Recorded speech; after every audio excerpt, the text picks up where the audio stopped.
Hi everybody, Chris Titley here and welcome to Scoreboard. This episode is powered by SwiftX, Australia's top-rated crypto exchange and proudly homegrown. Just like many of the athletes and business leaders we feature on Scoreboard.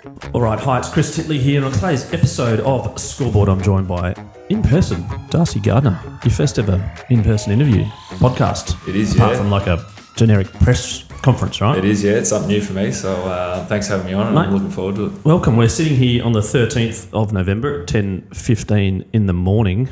How's your 2025 been? Yeah, it's fair to say it's been pretty eventful, and I'd say mostly for the right reasons. So, yeah, had a very, very good year so far, very lucky, and have thoroughly enjoyed it. And mate, what have you been up to post celebrations and things like that? Obviously it keeps going and gets better with age, but the last few months? Yeah, so obviously, yeah, it's been a bit happening the last few months for myself. Yeah, lucky to be a part of the Premiership team with the Brisbane Lions. Yeah, very big moment. Yeah.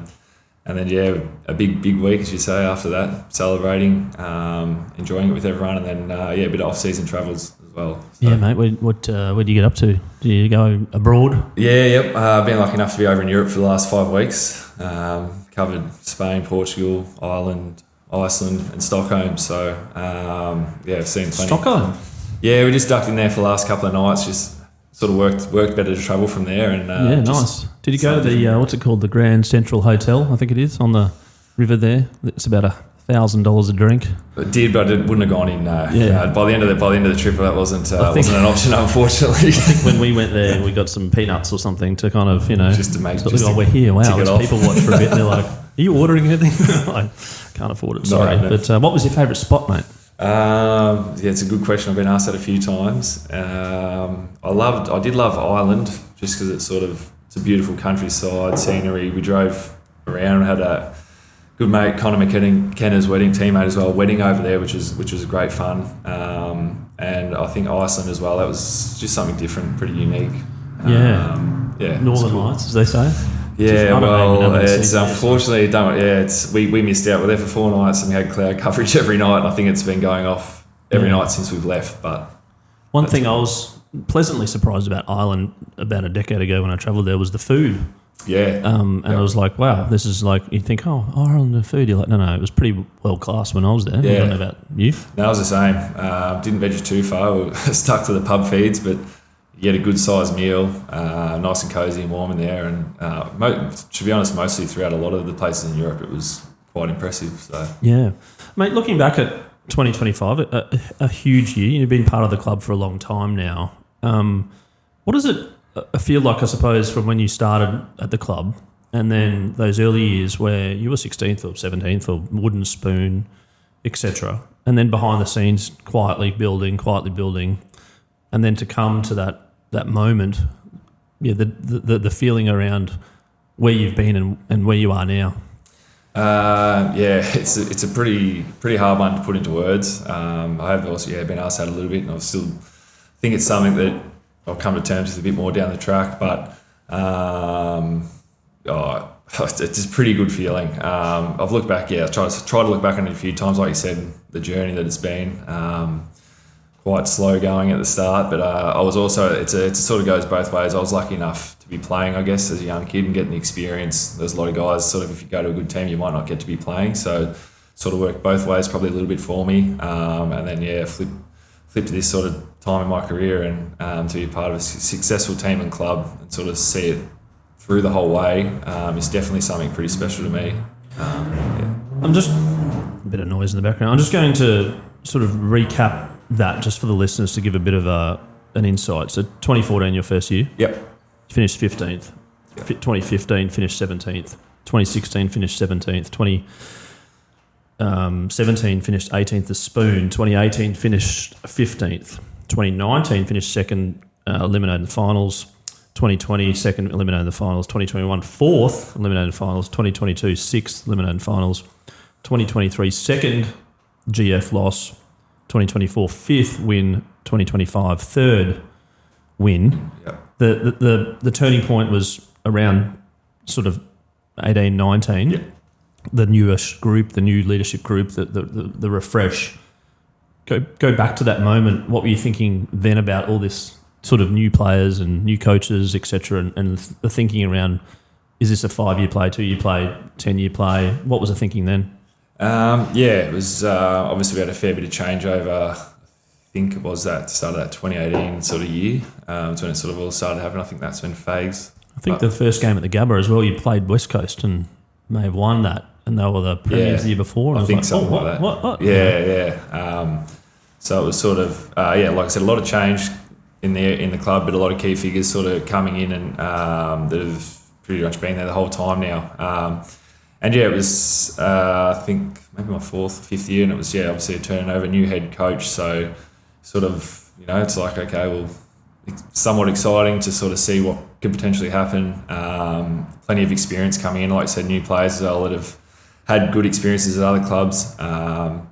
So it was, and there was still enough. Like I still had a pretty close group of friends that had been there as well, sticking together as well. So it was sort of good to have that there as well. To not be too worried or concerned, I guess, about the future. That you're sort of going to give it a crack together and slowly add in pieces along the way and mature and develop. As you said, the leadership came a long way. To be honest, there was like we said, we got Hodgie came in as a player as well for a couple of years there.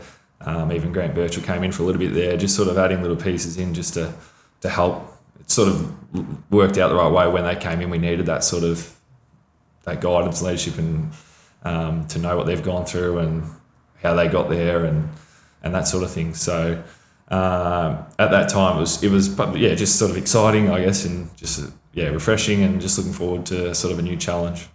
When you approach a season coming off the spoon or 16th or 17th, is there some sort of goal in mind as a collective group? Individual goals as well, but certainly something along the lines of like, maybe we want to make the finals, or maybe we want to do the top 4, or is it more just like take every week as it comes? Yeah, no, there definitely is. It probably took me a little bit, like my first few years, like I said, I was just didn't really bother, like not in a selfish way, but didn't bother me too much where I was sort of finishing, because I was just new into the system. I was playing sport I always wanted to play, and I was playing every week. Obviously, I wasn't a competitor, so I wasn't happy about the results, don't get me wrong. That was definitely flattening at times and made you question, is it the right place to be? Do you want to be here, sort of thing? But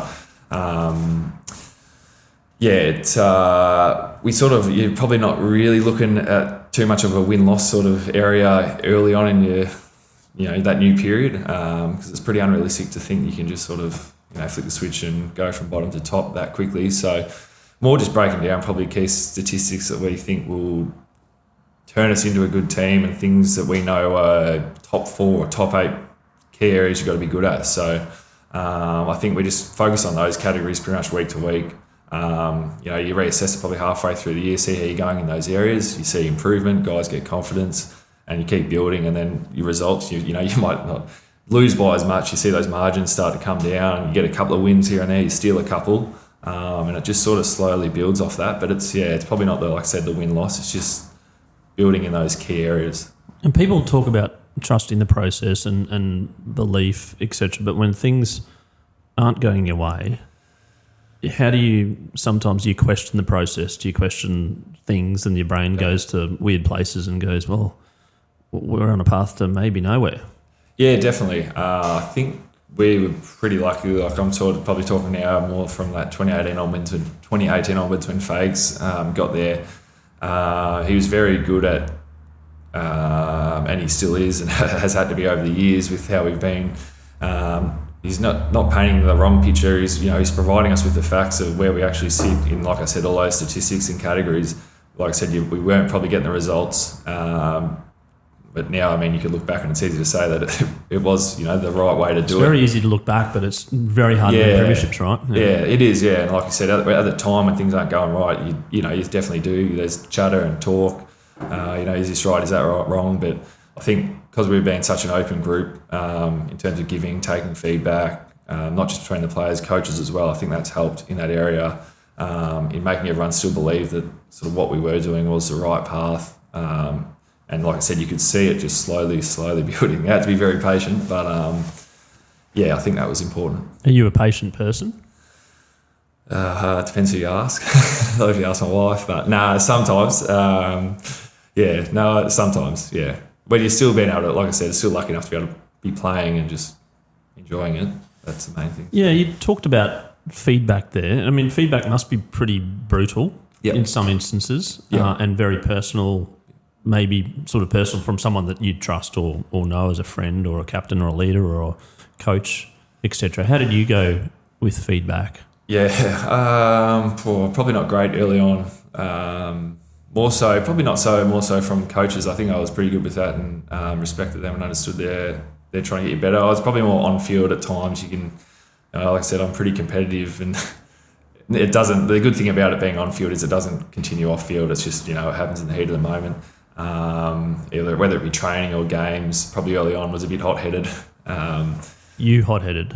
Yeah, or the people around you? No, myself. Yeah, right. Yeah. A lot of us are. That's what sort of a lot of athletes and your are. feedback delivery is quite brutal then. It probably maybe just early when I was younger. It was just more not just immature a little bit and just thinking they're not just my way's the right way, that sort of thing. Not bad, but yeah, you just look back and I've been able to learn over time. Since we've had more leadership programs implemented at the club, been a part of that sort of stuff. How you do just ways to deal with it, especially over the last 7 or 8 years.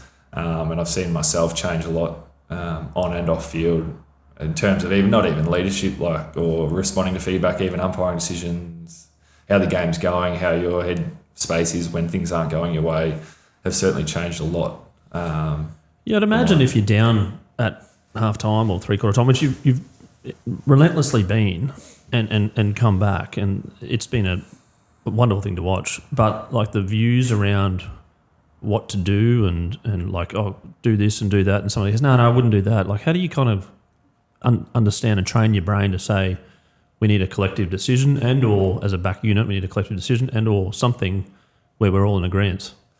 I guess you just have to work together. You don't really have a choice out there. Otherwise, if you don't choose to go down that path, it's only going to go one way and it's not going to improve. So it's something, like I said, you look at, it's not all about stats and all that sort of stuff, but we have our key points as a backline group that we look at and monitor throughout the game to make sure, okay, we're not doing this well, we're doing that well. You might come in at half time and you can see, okay, this thing's, I don't know, whatever it is just not going well. But the rest of the game's taking care of itself. So if we can sharpen up and tidy in that area, we know that things will sort of flip in a way. And I think that just gives you confidence. You just know, okay, I've got to just focus on this for a little bit. And then you see that start to happen when you go back out there and you have that confidence and you repeat it another week, another time, and feels it. As an individual player, knowing your role within the team, but then also knowing your role within the back unit and also your own individual skill levels. I ask this quite a lot to the athletes. How do you balance your role, your skills, your team, everything to kind of make it work, because it has worked?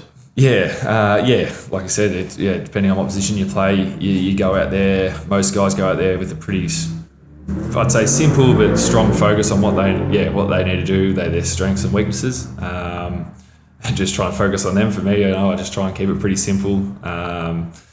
Generally, if I'm playing in the back line, it's sort of, I try and negate my guys, sort of my job, and then help out where I can, to let Harris and or whoever it may be come across to intercept a bit more. So that's us sort of working together and playing to our strengths and weaknesses. Get the ball into the hands of the guys like Zorks, Fletcher, Wilmot, all the runners, the good kickers, sort of thing. So I think over time you develop those, not your ability, but just you just play to the percentages that helps you fit into that team. If that makes sense. Yeah, and then being what Paul Roos described as your superpower and doubling down on what you're really good at. Describe what you're really good at. I'm going to put you on the spot here. No, that's all right. I've mentioned it a few times. I think just competing and probably more so just hating to lose rather than win, whether that be scoreboard or more so for me in defence of my opponent. Generally, most games, you have I'd have a direct matchup. So I'd do a fair bit of work on that player or that opposition leading into the week, and then know what I've sort of got to do to slowly just chip away at, negating him throughout the game. So, that's sort of, I focus on that stuff pretty hard each week, try and take care of that. If I take care of that, then the rest. What happens if you're preparing all week to mark someone, Jeremy Cameron or something, and then all of a sudden, game day, some other player that you've never marked before? What happens then in your head? No, it's like, you obviously focus on him, but you've got a good understanding of the rest of the opposition. You're going to be some rookie that's taking his spot for the first time because he's rolled his ankle in the warm up, and you're like, oh, all right, I wasn't preparing for that. No, we're you're pretty agile. We've got, like I said, a good understanding of our opposition. Not, we do a line meeting as well and talk about each guy. At the club, put up an oppo board and have strengths and weaknesses of each player for that opposition. So if you, like you said, if there's someone that comes in, like, geez, I don't know, these fresh legs, like, just pretty excited to be playing, early on in their career or whatever, and you got to mark them. You can go back to that stuff, have a bit of a look and be like, okay, these are his things that he's going to help him be a good player in that game. So you try and take that away from him. Throughout your career, who have you loved, or the challenge of? I'm not saying best. I'm saying who would you thrive on to mark? I got to play a couple of times. I wouldn't say I loved getting the nod to play on him, but it was... Well, you're a competitive bloke. I did, but I was shitting myself at the time. I'm not going to lie. It's sort of like a Buddy Franklin. Played him a couple of times. Obviously, Jeremy Cameron a fair few times. Even getting a bit of a different matchup, like a Dustin Martin against Richmond at the G when he's one out in the square. It can be pretty scary and intimidating. But like you said, because you love looking forward to those things, it's a good feeling when you sort of can go against them and test yourself out and hopefully somewhat neutralise it. Yeah, you actually used the word neutralise there. I also heard you use the word nullify. Yeah, it's a pretty cool word. Where'd you get that one from? I don't know. Actually, I surprise myself sometimes, to be honest. Some things just pop in my head. So we've got neutralise, we've got nullify. How else would you describe a good old fashioned thrashing of an opponent? You got the one. No, I mean, got the one up on them. But nullify and neutralise, pretty hard to beat. Negate, neutralise, shut out. Sort of military style, isn't it? Yeah, it's pretty full on. Yeah, and back. It's a physical game, and you're a physical person. How do you deal with that when it comes to physicality as well? Yep. Yeah. I've sort of never been, I guess, in terms of much of an issue for me. I've always sort of liked and enjoyed the physical side.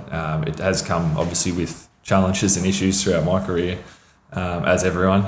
It's not always smooth sailing due to that nature, that side of the game. So, I've had to probably respect my body a fair bit more the last few years as I've gotten older. Then you could sort of just bounce around as a young guy and nothing too much to phase you. You go week to week, no worries. But had to put a bit more time and effort probably into that area.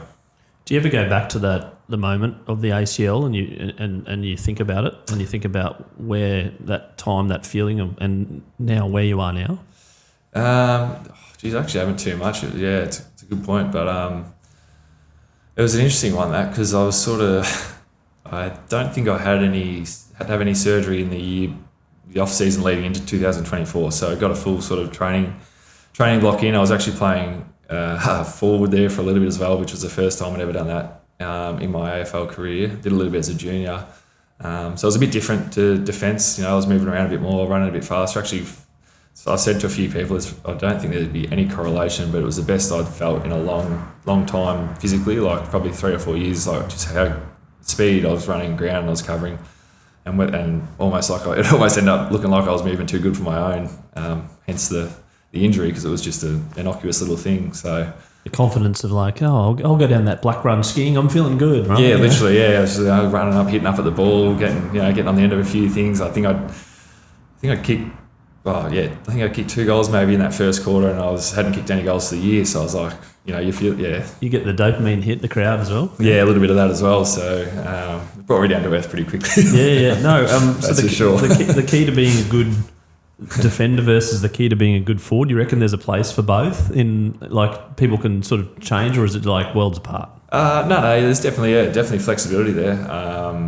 You got to run. You're at both ends there, so you get an understanding of when you're defending what you don't want to take away from a guy. So when you go forward, you can sort of get the other side of it and know what how to work against that. Like the batter and bowler. A little bit, yeah, exactly, yeah. And it's also, it's been fun for me. It was different, like over that pre-season, I was training at another end of the ground. It's just sort of enjoyable, training with a different, obviously you're with the guys all the time, but training with a different group of guys. We're a bit younger down there. It's a bit more, I'd say a few more larrikins, a bit more carry on, a bit more, not as serious, but not in a bad way, it's just sort of the so personality. The forwards and backs have a different sort of a bit like rugby sometimes, that the backs have the hair combed and the forwards get in and do the hard work maybe, but different sports I suppose. But correct, yeah, it's a bit different personalities. So the backs are pretty straight and the straight shooters and the so forwards. There's no celebratory signature moves at the backs, is there? There's no motorcycles and sues and all this sort of carry on, right? Nah, not to that level, but if you do watch Big Harris Andrews closely, he does start to, he's sort of started to, which is good. He's actually carried on a little bit, but it sort of just gives a bit of energy to the group, him and Will Moss. He's a bit Leighton Hewitt-esque, isn't he? Come on. Yeah, a little bit of that stuff. And sort of throwing the you'll see that if you watch the behind, if you get some behind the goals vision, you'll see him doing these ones when a forward does a spoil or a smother, not kick a goal. How much emotional energy is used during a game? Yeah, quite a bit. Especially probably just the day of, I think. Throughout the week, you can stay pretty well relaxed, I feel. Everyone's different. I've sort of wavered a bit with how it's worked for me. I'm starting to get a little bit more relaxed now, but day of game, sometimes probably not a great person to be around, to be honest. You sort of want to do your own thing for most of the day, and that's how I feel anyway. I might go out for a coffee in the morning, and then once that's sort of done, you sort of want to start to not thinking about the game, but you just know that that's coming, if it's an afternoon or the night. So everyone's got their own little ways and preparations and routines. What do you prefer? Afternoon? Evening? Probably afternoon, to be honest. Just sort of less waiting. So you can get a reasonable night's sleep. Yeah, that too. Yeah, you're not up till 2 or 3 a.m. or sometimes 4 a.m. The night after a night game. Then also filling in the day of a night game. It's easy for me now, but for younger guys and that, it can take a bit to get used to. And when it comes to game day, you talk about maybe being a little introverty and maybe not getting distracted and doing other things. How important is the sleep and the nutrition and also the ups and downs leading into the first bounce? Not first bounce, first throw up this year, but first leading up to that. What are you thinking? What's going through your brain? Is it I don't want to talk about anything but the game. I don't want to talk about footy. I just want to have some clear thinking to myself, or maybe listen to some music. I don't know. Yeah, it's a good point. Leading in throughout the day. I don't know. It's sort of if it's it's obviously different home versus away because you're in a different environment. But like a home game, I just sort of like to chill out, to be honest, and sort of spend time by myself. After you're watching Netflix or you're listening to Spotify? I've sort of got stuff on the TV, but I'm not really. They're taking in. I listen to music a bit. Darcy, we're out of bread. I'm not thinking about bread right now. I'll deal with that tomorrow. Sorry. Some mate calling you or something mate. I'm in my zone, right? No, effectively, literally though. Like I said, music though. I listen, just sit there, just lie on the couch and listen to music, stretch, go for a walk. It sort of probably gets to say if it's a night game as well. You sort of probably get to. I'd always have a nap in the arvo for 45 minutes or an hour, and then after that sort of set, I've got a pretty set routine from there. And in terms of go for a walk, come back when you eat, shower, go to the game, and that sort of thing. And it's just sort of, I don't know, it seemed to have worked for me. You're pretty strict on your routine / borderline superstition? Yeah, a little bit. Yeah, I don't like to get too superstitious because then if something did go wrong, you don't want to be thinking. So I try and keep it loose-ish in a way, but also somewhat regimented, if that makes sense. Yeah, and then the feeling of going out and playing a game, an important game, etc. Where's the brain at? Is it excited? Is it fearful? Is it are you thinking about things during the game? Is it just 100% on, or does your mind drift a little bit? Is it where does it sit? It's a good question. No, I'm pretty. I wouldn't say fearful.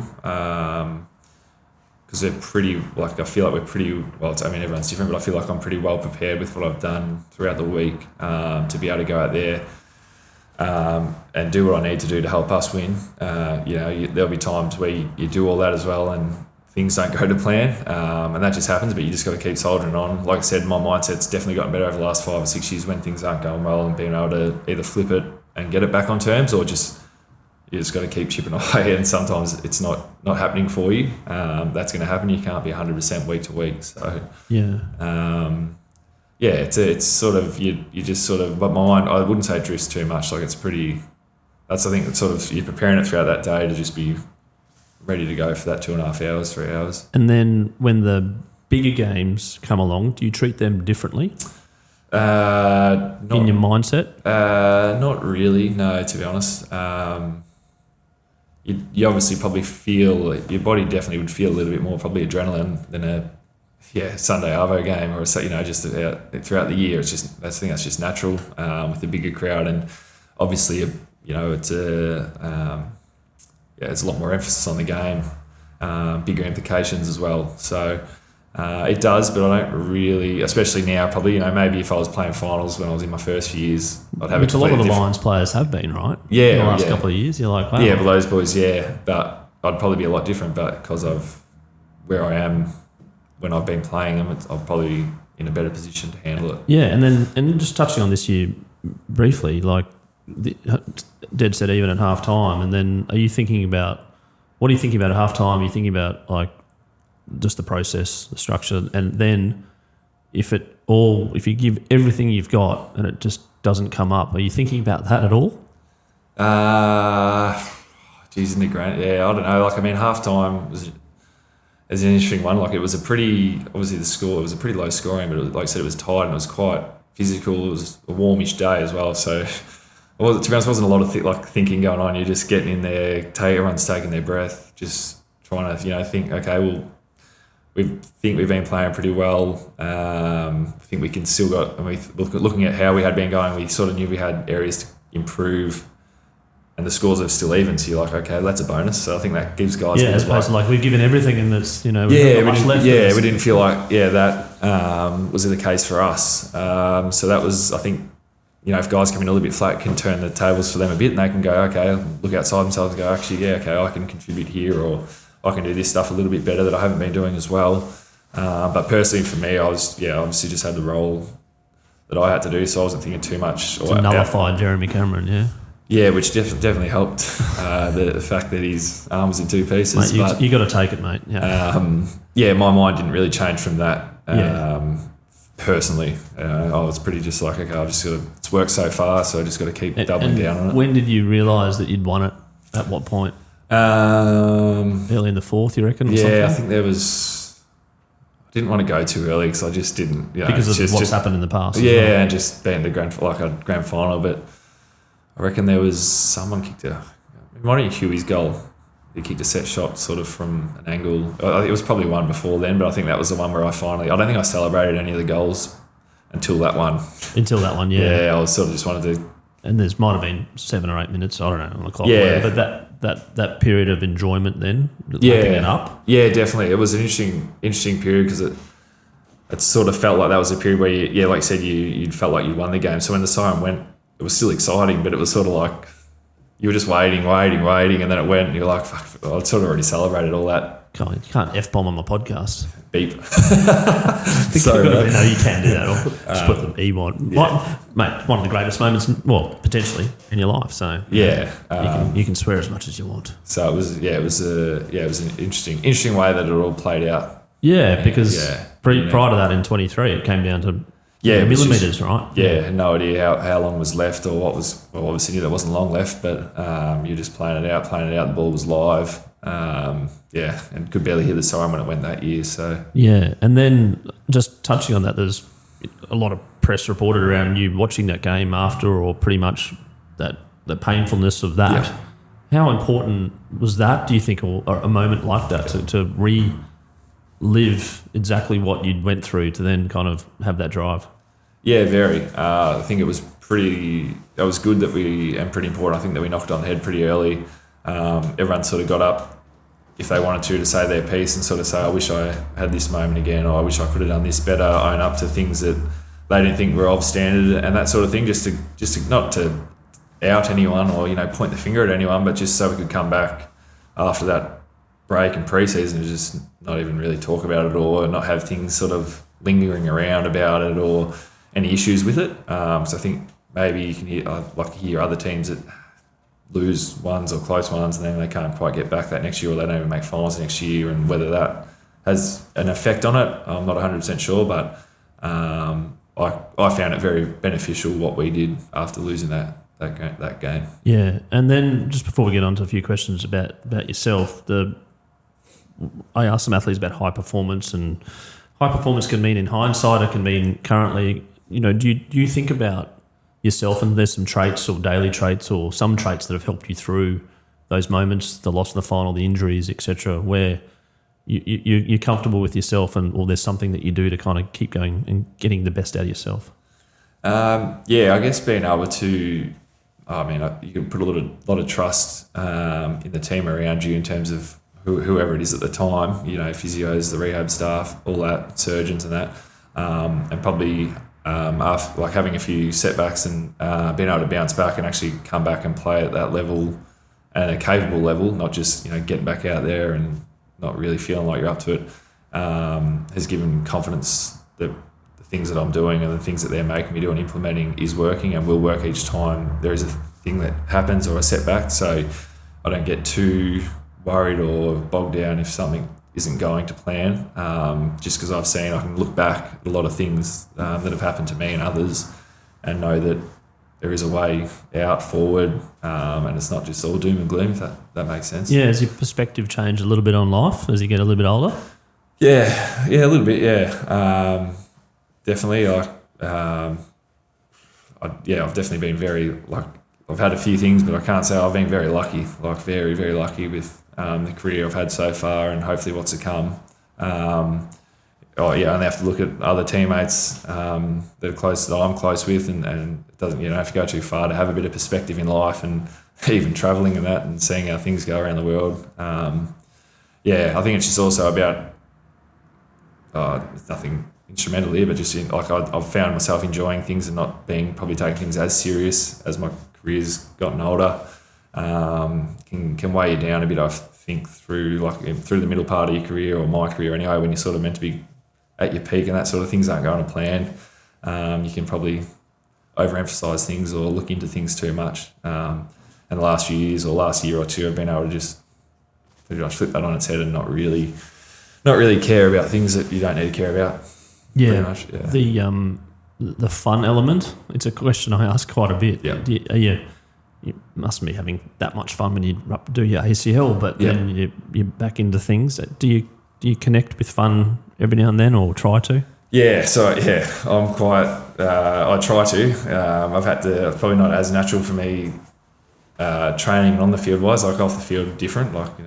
Enjoy yourself a bit more. Pretty easy to have fun off the field with your mates, right? Yeah, exactly. But on the field, it's sort of it's helped though. Obviously, like I said, having Harris down there, he is older, but carries on a bit in a good way, brings the energy, even like Darcy Wilmot, those younger guys, Kai Lohman, Logues down forward, the injection of that energy and youth and just sort of seeing how they go about it and it works for them probably rubs off on us older guys a little bit, and you can start to be like, okay, it's not as, serious. There's a time to be serious, don't get me wrong, but you can still have fun and do the right thing. You can still do the right things whilst you're having fun. It doesn't have to be just, head down, don't smile, don't laugh, that sort of thing. So, what do you do for fun outside of footy? So a lot of us as footballers got a lot of spare time, so try and have a hit of the golf ball, surfing, got a dog at home. Surfing, was a lot more into it as I was a bit younger and first up here. It's been a bit harder as I've gotten older, just driving down and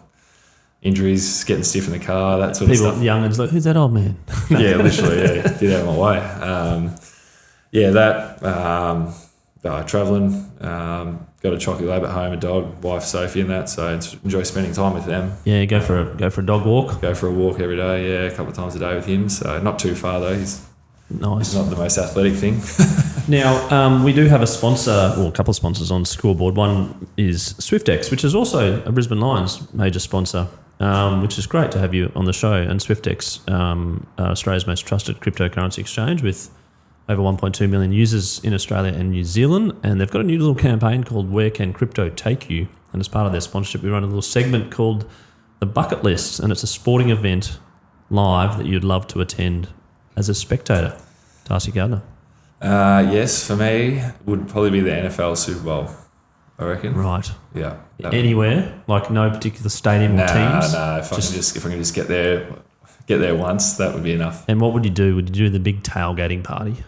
Like experience it. Would love to do the whole lunchtime thing. onwards. Yeah. I think it's a 4 o'clock or 3 o'clock afternoon. Yeah, early start, you a get long there game. 9 o'clock and just embrace it. I reckon you got to go over and do it the way they do it. You follow your sports outside of footy? Do you follow the NBA or the NFL? I follow NFL.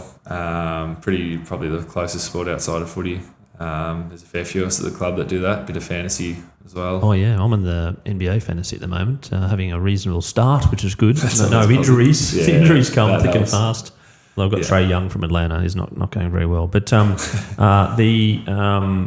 fantasy. So there's actually an NFL game coming to Melbourne next year as well. There is a regular season MCG game. they're playing maybe. Yeah, and I was sort of heard the mayor speak the other day about they want to have the world's biggest tailgating party at the MCG. Yeah, right. Yeah. So that'll be fun. Now, also your all-time favourite sporting moment, and I preface this has been a big year for you personally, but not including yourself.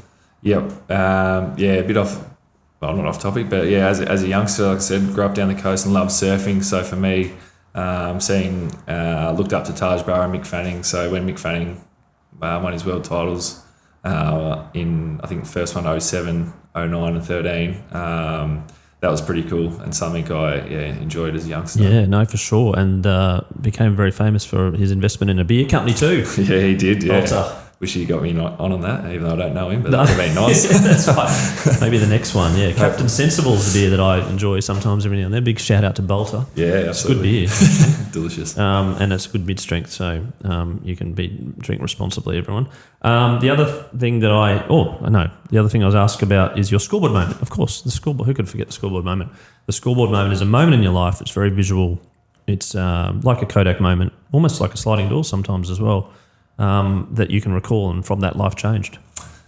I was trying to think outside of the box, but not related to footy. But I reckon at the end of my first year, I sort of, like I said, I played every game or most games as a youngster and didn't quite come back in great shape that second year, and obviously not doing that followed a couple of injuries, and then ever since then, I've still had injuries, but it hasn't been to the fact that I haven't done what I've been needing to do as a professional athlete.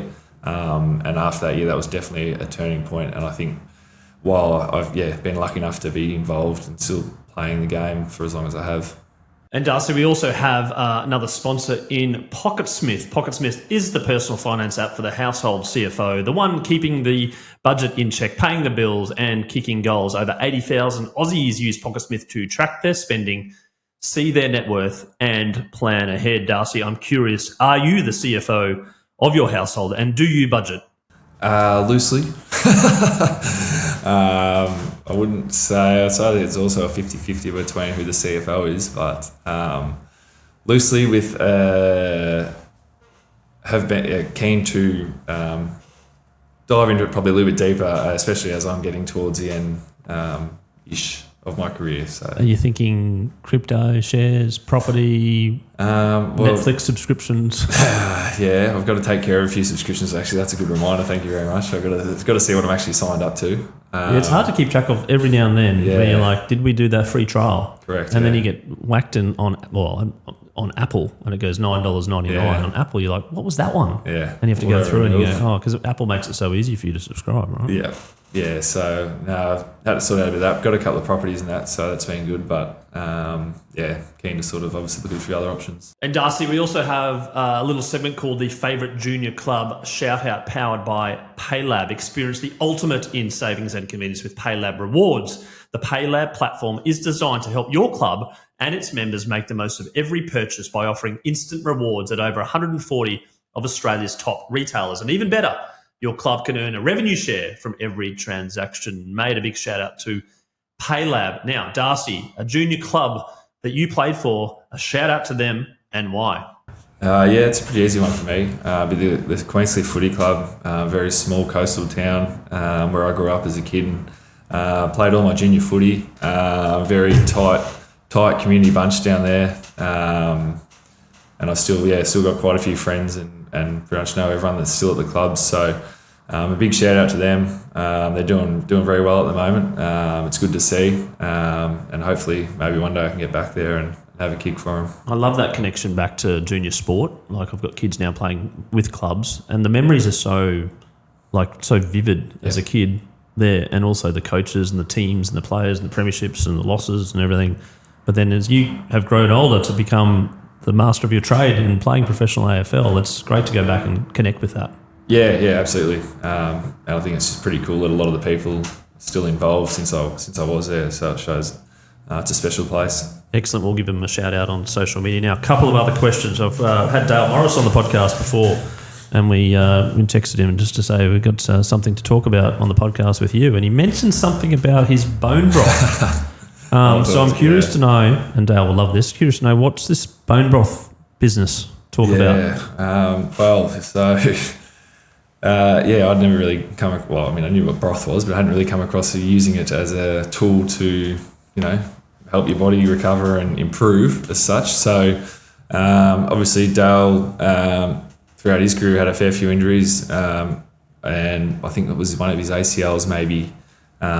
He got onto doing a natural sort of recovery and was smashing the bone broth a lot more than I've been drinking, but to try and aid, I think, with that. It seemed to work pretty well for him, and he had good results in that. So he got to the club in 2023. His first year was a premiership, second year was a premiership. I think he coached VFL 2023, and then went into AFL 2024. Obviously I got there when he got there. I was struggling with a bit of Achilles stuff. Had a bit of surgery on the Achilles, and not a lot was going right.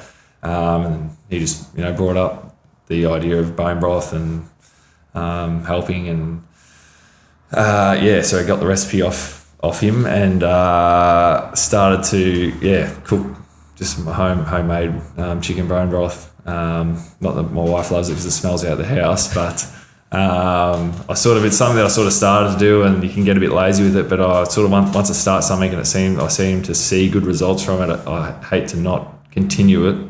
Not superstitious at all. Yeah, not at all, loosely. And then obviously I had the ACL the year after that, so that probably emphasised getting back onto it. And, right. So has Dale got a trademark or a patent on the recipe? Well, no, that's the thing, he doesn't. But I have spoken to him. Like, there's there could be something. Everyone's into the wellness phase. Exactly. And it's the right time ice to baths and compression socks and saunas and stuff like that. But the bone broth. So when would you take it? I just usually try it. So it's just usually a cup every morning. There's no really rhyme or rhythm to when or how much or that sort of thing. But I'd usually sometimes, when I was sort of heavily into my recovery and that, I'd just replace it. So say with instead of a cup of coffee, I'd have that pre-training. And that sort of thing. It tastes good. Just like chicken soup, really nice and warm. It's salty too, probably. Yeah, exactly. Yeah. So, not only for injuries, just general health and body. I think seems to be pretty good for you. And I felt pretty good. If you had to credit, a whole lot of things towards the premiership, where would the bone broth sit in terms of a percentage basis? Oh, if Dale's listening, very high. Absolutely. I honestly would. I wouldn't still be partaking in it if I didn't think it had some positive impact. Yeah. Not only on just footy, but just I'm a commercial person. Let's talk about some sort of product, all right? Let's get the Instagram going. Oh, yeah. Mate, you're the ambassador straight up. It's organic, unpaid by Dale, right? That's it. You just have to come up with a good name. Yeah. I'll leave that to him. We'll leave it his wife, Jem. She was, what's she's Dale Morris's nickname? Moz. Yeah. Moz. So biceps, Dizzy and Moz or something. I don't know. Dizzy Moz broth. We'll leave it with him. He's quite a creative guy and creative thinker, so I reckon he'll be the one to come up with something for it. Definitely. Yeah, there you go. Now, one final question. So advice: you playing footy as a junior, surfing as well, and thinking, I love this thing. I wouldn't mind playing professionally. I wouldn't mind getting paid to play and play in the AFL. going back to that 15, 16-year-old self? What's some advice that you give now? Looking back on it, I obviously put a fair bit of time into it, and I don't regret sort of all the effort and work. Not only myself, but mum and dad as well. There's a lot of travelling with, rep footy, state footy, all that sort of stuff. But maybe, I still think I probably went, when I was saying about enjoying it, I probably still didn't enjoy things and had fun when I was that period. And then when I got into the AFL, I might have switched back the other way too much and then gone back the other way, which is interesting. So it's not really talking about 15-year-old, but I think it's still important to have that good balance and not just not overthink things too much. It's pretty generic-y sort of stuff, but at the end of the day, if you do as much if you put in and do as much as you want and it goes as you think you should and it goes your way, great. If it doesn't, then it's certainly not the be all and end all. If I look back and say I didn't play footy, I got a lot of mates that were similar position to me as a 15 and 16-year-old, wanted to play footy, played a lot of rep footy together. Things didn't go their way for whatever reason. And they've still had very, very good lives and are in very good positions as well. So, and I'm still best mates with them. So, certainly not the be all and end all. You talked about preparation. You talked about having fun. These things that you can only give the best of your version of yourself, and the ledger of win losses can go either way. Yep. It's some great advice out there to do that, and it sounds like you've done that. Yep. In your own life and with a bit more perspective now. Footy is just a game, but at the same point in time, you've given everything you've got, and there's still a little bit left, by the way. No, we'll try and chip away for a couple more years, hopefully. Darcy Gardiner, thank you so much for being on Scoreboard, the podcast today, and having a chat in person. It's great to sit down and unpack a little bit about your life and your thinking and where you're going, etc. And looking forward to catching up and supporting where I can. All right, thanks for having me, Chris.